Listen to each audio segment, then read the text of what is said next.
my name is Aya Mohammed. I am the chef de cuisine at Great Performances Catering, and today we are on the Cape French Terrace up at Wave Hill Gardens in Riverdale, Bronx.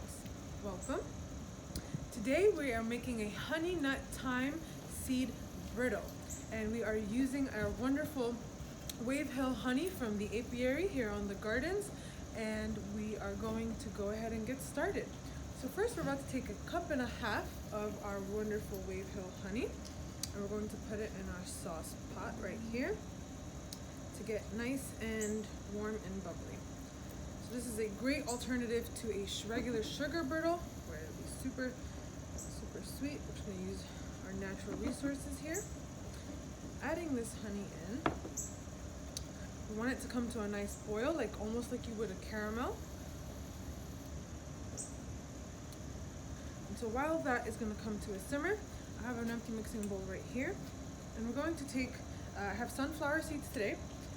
All of our nuts and any nuts that you use in a brittle, it'd be great to toast it so that way you get the natural aromas that come out of the seeds and give it that nice nuttier flavor. And so we're going to add, depends on just how much brittle you want to make. And so what we're going to do, we're going to use 2 cups of sunflower seeds here. I also have some wonderful almonds. And then we're going to add in some wonderful sesame seeds for a different type of nuttiness and crunch. And then we're also going to add a pinch of salt. So what the salt does is that it complements the honey and the sweetness from the brittle, and it gives it a nice pop. Now you're not going to see this most often in brittles, but we're going to actually use the thyme that our gardener Hardnick pulled from the Wave Hill garden in the herb farm. And all I did was take some beautiful thyme here, and all you got to do to pick it is a wonderful trick.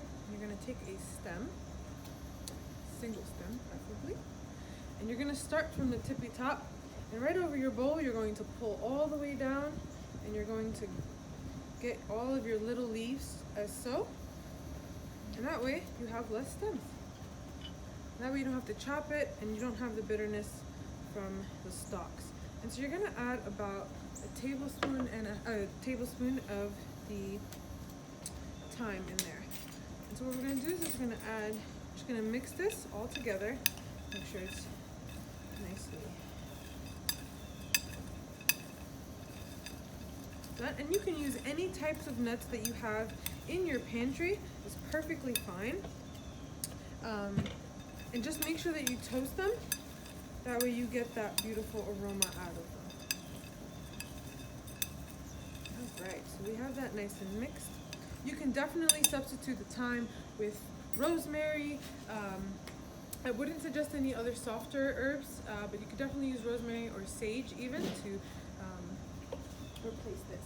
So what I have here is I have a half sheet tray or baking sheet, and what you're going to do is you're going to either use a Silpat, a rubber mat, or parchment paper, and you're going to lightly spray. Oh, look at that! We have a visitor from our apiary, which are the honeybees. So you're going to take some cooking spray or some butter or oil and lightly just prep the pan so that way your brittle doesn't stick. Honey loves to stick. So once your honey comes to a wonderful boil, to save yourself any pain coming from the kitchen, you're going to add your nuts to the pot rather than add the honey to the bowl. That way you kind of save yourself from anybody getting injured or splashing. And so you're going to add your nuts in, and you're going to give it a stir. So it's going to get really nice and thick, and the honey is going to coat all the nuts that you put in there. And the heat from the honey is actually going to release the essential oils from the thyme, and so it's actually going to perfume your brittle. And then the salt will also give it that nice contrast from the sweetness. So we're going to get everything nice and mixed in, and so very gently and carefully you're going to pour your brittle right onto your sheet tray. Please be really careful with this step. Hot honey is very, very dangerous. Now, what you're going to do, excuse me, is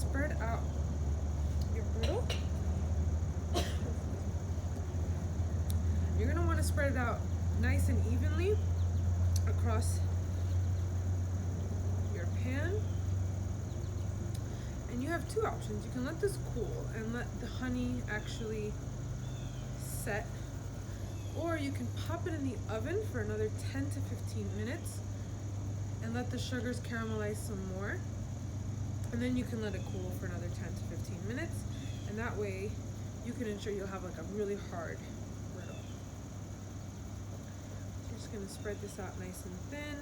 Don't be afraid to get to the edges, because that's why you coated your sheet tray with your butter, oil, or cooking spray. So you're more than welcome to actually add some more thyme on top. What I like to do is sprinkle some sesame seeds right on top. These were already toasted, so it has that nuttiness coming out. It just makes it look beautiful. Now I have one here that is prepared already. Just be careful with the bottom of the pan, it is hot. And here I have one that I made a little bit earlier that has gotten a chance to set. Now the beauty with brittle is that you can just take it and break it. But when you make a honey brittle, it's going to be a little bit chewier and softer. So it's more of like a nougat, if you will. And so that's the beauty. It's like you're indulging in some candy. So you're more than welcome to take your knife and cut it into some odd shaped pieces to make it some fun.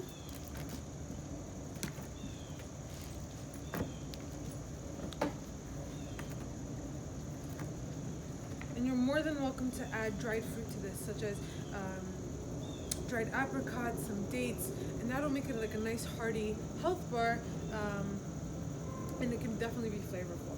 So what we're going to do here is just going to pick up a piece. And it's still nice and wonderfully sticky. Enjoy!